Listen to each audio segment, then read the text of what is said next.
As distrações que surgem na nossa vida, seja as facilidades que vêm para as nossas vidas, sejam a cultura que nós às vezes estamos envolvendo ou a gente acaba participando, isso tudo acaba moldando a nossa vida, moldando o nosso comportamento, mas muitas vezes esse moldar na nossa vida altera o nosso comportamento, o nosso estilo de vida e faz a gente perder o foco daquilo que realmente tem valor, faz a gente perder às vezes o trabalho, a progressão, a evolução que a gente tinha em determinadas áreas da vida. A gente vai às vezes perdendo até o brilho de fazer algumas coisas. E nós vamos falar a respeito disso hoje, as ações que nós temos que tomar para que a gente possa tomar as rédeas nas nossas mãos e conduzir a nossa vida, não por aquilo que nos cerca, mas sim pela vontade de Deus, pelas decisões que nós tomamos, sempre voltadas para a palavra do Senhor, pelos ensinamentos que Deus nos deixa. Vamos ler a palavra de Deus, Evangelho de Lucas, capítulo 9, versículo 57 em diante. Evangelho de Lucas, capítulo 9, versículo 57 em diante. Abra na sua Bíblia e acompanhe aqui comigo também, você pode acompanhar no telão. Vamos ler a palavra do Senhor. Diz assim: enquanto seguiam pelo caminho, alguém disse a Jesus: vou segui-lo para onde quer que o Senhor for.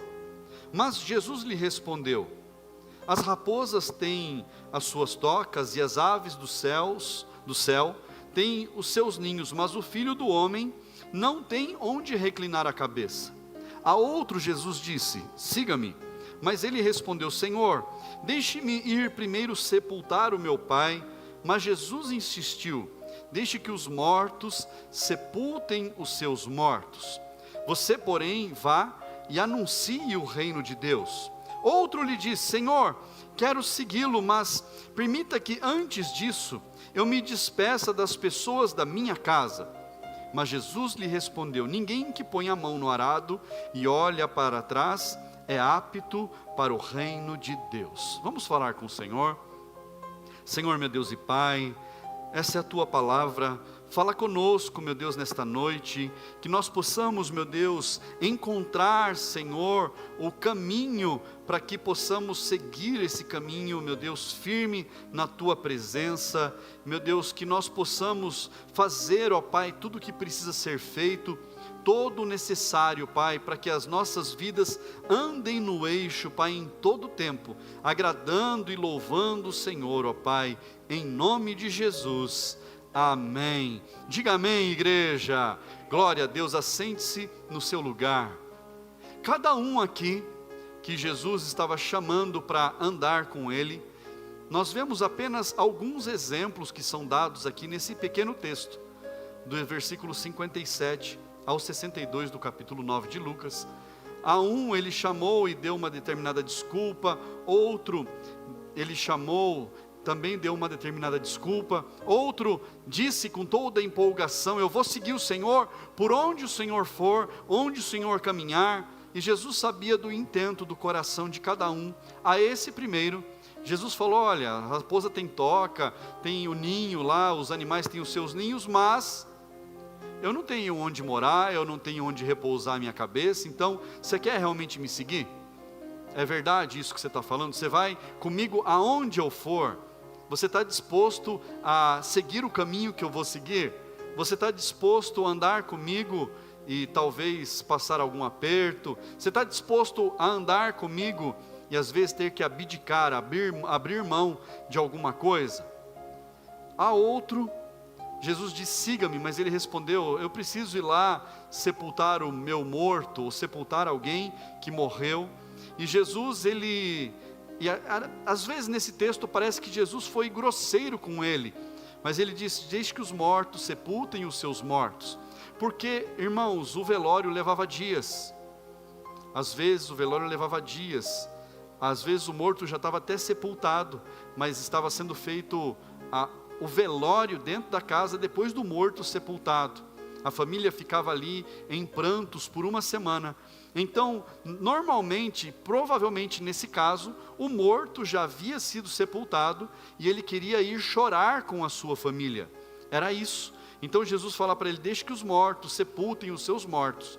Você, porém, vá e anuncie o reino de Deus. Parece uma palavra dura, uma palavra de alguém que está falando de forma grosseira, mas é um exemplo. E a outro, o Senhor disse: Senhor, quero segui-lo, mas permita que antes eu me despeça das pessoas da minha casa. E vem o famoso texto que nós conhecemos muito bem, que diz: ninguém que põe a mão no arado e olha para trás é apto para o reino de Deus. E também parece ser outra palavra dura para alguém que estava ali dizendo que queria servir, queria seguir ao Senhor, queria fazer as coisas que Jesus orientava, mas queria antes fazer alguma coisa. Quantas vezes, irmãos, na nossa vida, a gente coloca alguma desculpa no lugar de fazer algo para o reino, para a casa de Deus, de estar no culto, de servir ao Senhor com alegria. Quantas desculpas talvez a gente já deu para não estar presente? Quantas desculpas talvez a gente já deu para não participar de algo, para não vir em alguma coisa que acontece na igreja? Quantas desculpas nós já demos e às vezes a gente só falou alguma coisa, arranjou alguma coisa para fazer. Eu tenho uma casa para arrumar, eu tenho uma compra para fazer, eu tenho outras coisas. Irmãos, perceba uma coisa: muitas dessas coisas só surgem no dia e na hora do culto para serem feitas. A semana tem 7 dias, tem culto em 2 dias da semana, mas as coisas que nos cercam, as distrações, elas vêm justamente no dia e na hora do culto, ou no dia e na hora do evento, no dia e na hora de servir.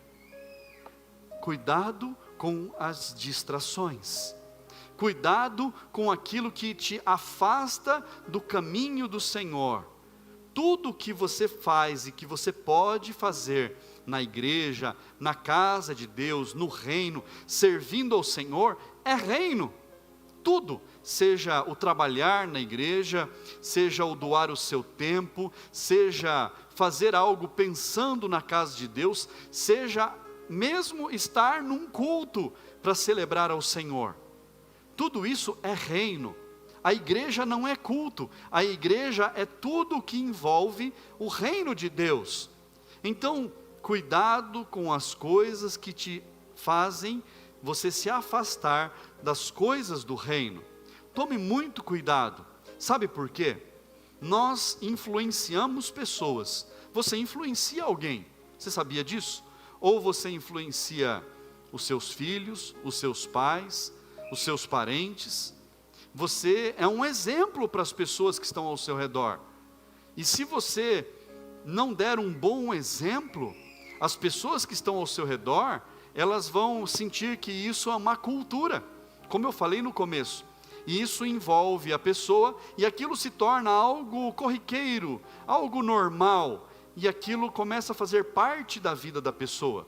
É mesmo um exemplo que tem, é de um pai que toca o telefone, e o pai vê lá: é fulano que está me ligando, não vou atender não. Ou pede para o filho atender e falar que o pai não está. O que vai ser dessa criança quando ela crescer? Ela vai fazer igual ou pior. Você compreende isso? Então, o exemplo, ele arrasta, seja um bom exemplo, seja um mau exemplo. Ele pode arrastar, ou a pessoa pode simplesmente não querer aquilo para a vida dela. E, irmãos, como nós temos maus exemplos na vida, temos ou não temos? A gente tem um monte de maus exemplos na vida, mas que os maus exemplos não sejam dentro da nossa casa, nunca, que sejam lá fora. Que na nossa casa a gente tenha bons exemplos, que nós possamos olhar para os nossos pais, para os nossos parentes, e ter deles bons exemplos. Pessoas que fazem o que é certo, pessoas que servem a Deus com alegria, pessoas que são honestas, corretas, que andam certo, que procuram fazer o bem, sem olhar a quem, que procuram fazer todas as coisas corretas em todo o tempo. Esses são bons exemplos. Mas lembre-se, o mau exemplo, ele também arrasta.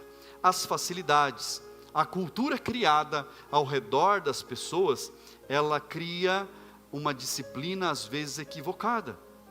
E nós, como cristãos, como pais, como mães de família, como filhos, nós precisamos ser exemplos.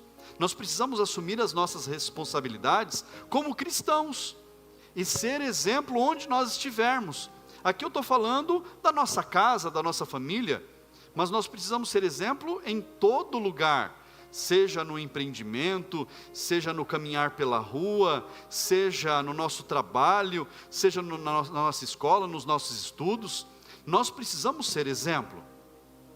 Há muito tempo atrás, muitos anos, já faz mais de 2 décadas, eu fui líder de adolescentes da igreja.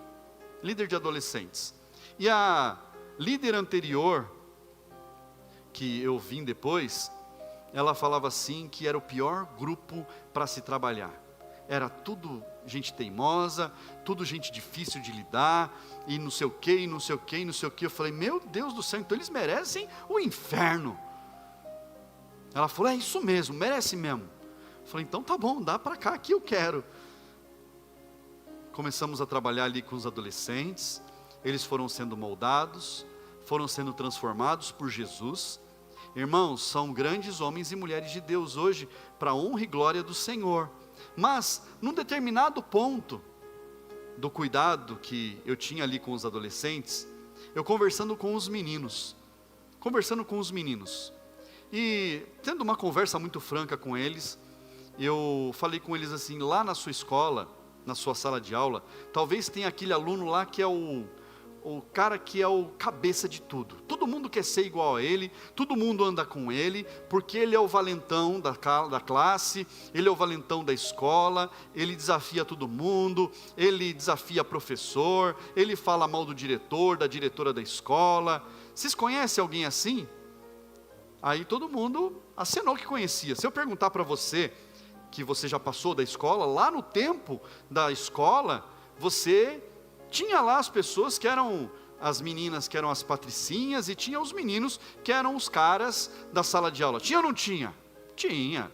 Talvez você se lembre dos nomes, e talvez você já saiba como eles estão hoje. Mas quando eu perguntei isso, irmãos, naquele grupo de adolescentes que tinha uns 30 meninos, 20, 30 meninos, daquele grupo, eu falei assim, lá na sala de aula de vocês sabem quem é a pessoa? Uns 5, 6 levantaram a mão. Eu falei, quem são? Sou eu, pastor. Eu falei, você é o quê? Eu sou o cara na minha sala. O outro, eu também sou eu. Irmãos, ali eu fui descobrindo com quem eu estava lidando. E aí eu fui conversar com os professores daquelas escolas.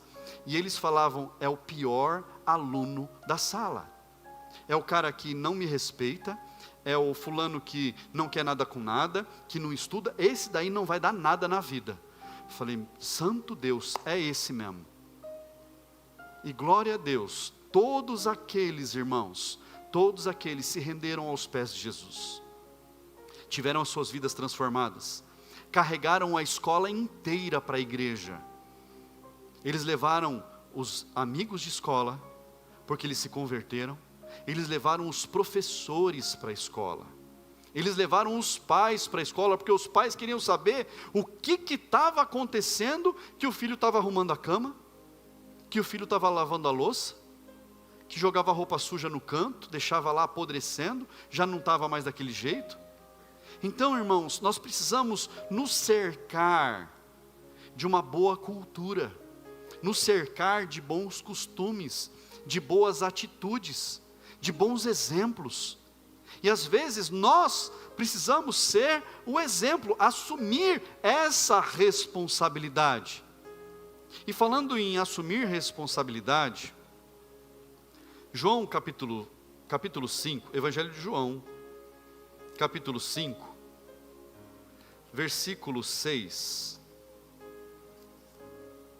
João capítulo 5, versículo 6.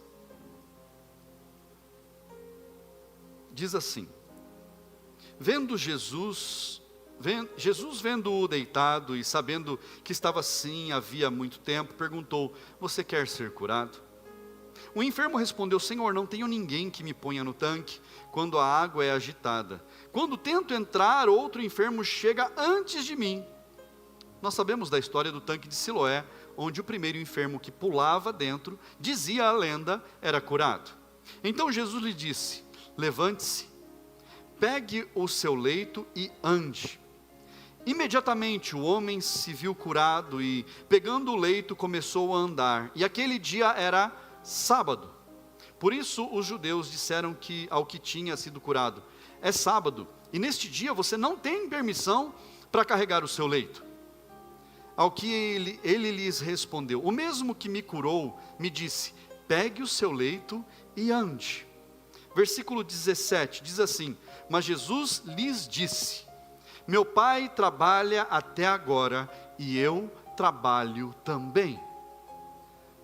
Aconteceu que Jesus viu lá um enfermo no tanque de Siloé, que ele estava ali há muito tempo, e Jesus pergunta para ele: você quer ser curado? Ele diz: eu quero, porque quando eu tento pular no tanque, porque não sei o que, ele foi dando desculpa, e não consigo, e não dá certo, não sei o que. Jesus falou: então levanta, pega a tua cama, você está curado, vai embora, pronto, fica dando desculpa, está resolvido o problema.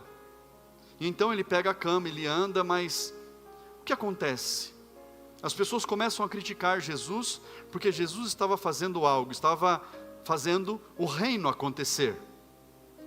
E eles começam a criticar Jesus, porque naquele dia não podia ter milagre, porque naquele dia um enfermo não podia ser curado, porque naquele dia alguém não poderia carregar a sua cama.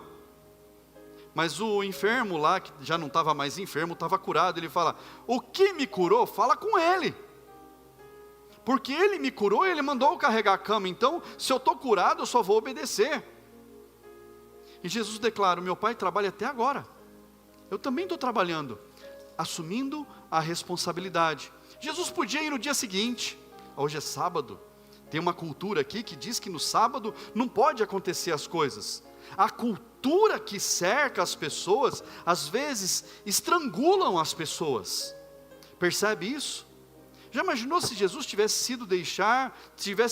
sido deixado levar pela cultura que ele estava, que no sábado não podia fazer nada, que no sábado não podia resolver alguma coisa, porque o sábado era maior do que o próprio Deus. A cultura da época dizia isso, que no sábado nada podia ser feito, porque o sábado era sagrado. Irmãos, isso já caiu no entendimento de tanta gente com relação a isso, já tem esclarecimento a respeito disso, que há dias e dias, e tem gente que diz que determinado dia é dia, e tem diz que não é, e quem fala que dia é santo, serve ao Senhor e declara Deus nesse dia, e quem diz que não é, também serve ao Senhor e declara Deus em todos os outros dias. Que diferença que faz, se o dia não foi feito para ser servido, mas o dia foi feito para nos servir? Compreende isso? Jesus, ele quebra a cultura, Jesus quebra um costume. Nós precisamos estraçalhar costumes que tentam estrangular a nossa vida, a nossa família, a nossa casa, que tentam cercar a gente, impedir a gente de crescer, de seguir adiante. Essas responsabilidades que nós assumimos, irmãos, nos tornam homens e mulheres de Deus. Falando dessas responsabilidades, se criou uma cultura nas igrejas, que as mulheres são coluna de oração da igreja. Quem já ouviu isso? Glória a Deus pelas mulheres, não estou falando contra isso. Mas, quando se criou essa cultura, de que as mulheres são elas que oram na igreja, e os homens fazem outras coisas, e isso não faz parte dessa igreja, porque todo mundo ora, e todo mundo trabalha, glória a Deus por isso. Mas quando você cria essa cultura, você tira uma responsabilidade que ela é dada aos homens. Sabe por quê? Ao homem, e aqui sem ser machista, nada disso, mas ao homem foi dada uma responsabilidade segundo a palavra de Deus, que o homem, ele é o sacerdote do seu lar. Isso não quer dizer que o homem é o mandachão do lar. o homem é o cara que manda e todo mundo obedece. Não é isso. O sacerdote do lar diz que o homem tem determinadas responsabilidades no lar. E quando o homem é o sacerdote, observe que o sacerdote ele apresentava diante de Deus todas as orações do povo, todos os pedidos de perdão do povo. O sacerdote fazia os sacrifícios pelo povo. Então o sacerdote do lar é aquele que se prostra diante do Senhor, seja nas madrugadas, nas manhãs, nas noites, e ele clama pela família dele. Ele apresenta ao Senhor a família em oração.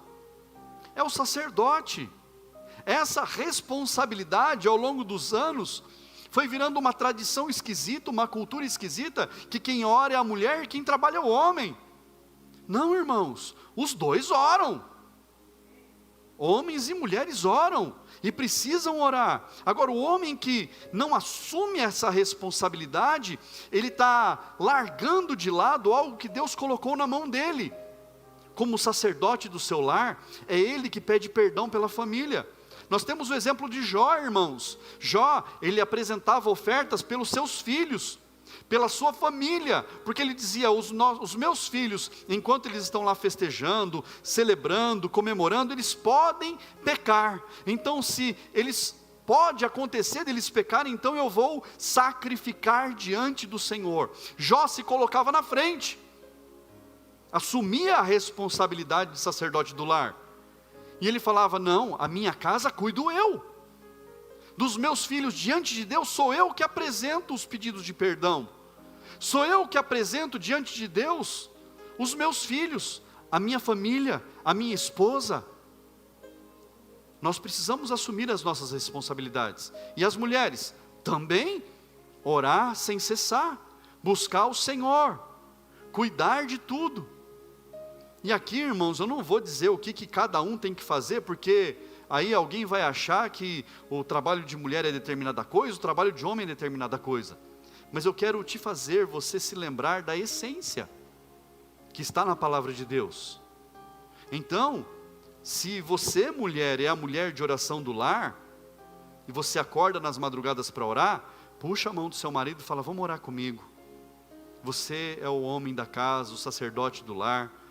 Eu vou puxar a oração aqui, você vai ser cheio do fogo do Espírito, e a nossa casa vai ser mais abençoada. Compreende isso? Então faça. Coloque em ação isso. Então há momentos de nós orarmos, há momentos de nós agirmos.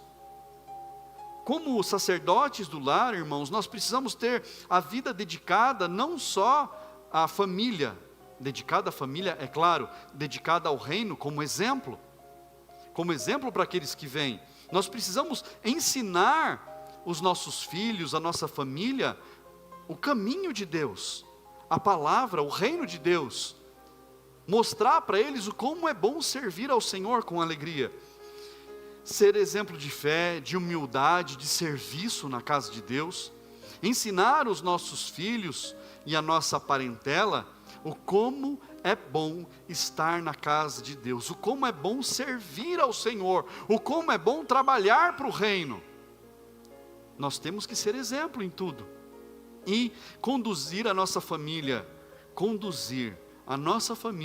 a ter um relacionamento profundo com Deus, não superficial.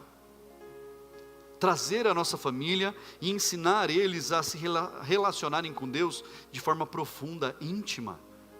Se apegarem ao Senhor, trazerem Deus para perto, se achegarem de Deus, estarem mais perto do Senhor, para que possam ouvir a voz de Deus, para que possam fazer as coisas certas. Irmãos, os pais, às vezes, e eu dou glória a Deus que nessa igreja isso não acontece, de verdade isso não acontece, mas como a gente vê pais por aí dando murro em ponta de faca, querendo brigar com os filhos, quebrar o pau, e fazer isso, e fazer aquilo outro, porque o filho já não tem mais jeito, quando era só trazer para a casa de Deus, deixar o filho crescer na presença de Deus, ouvindo a palavra do Senhor, servindo na casa de Deus em todo o tempo, sendo exemplo. Era só isso. Os filhos eles seguem o exemplo dos pais. Os filhos seguem os nossos exemplos, irmãos. Então, tome iniciativa. Assuma o controle da sua vida e da sua casa. Assuma o controle. Jeremias capítulo 29, versículo 11, diz assim, olha só, versículo conhecido, texto conhecido, mas eu quero ler com você.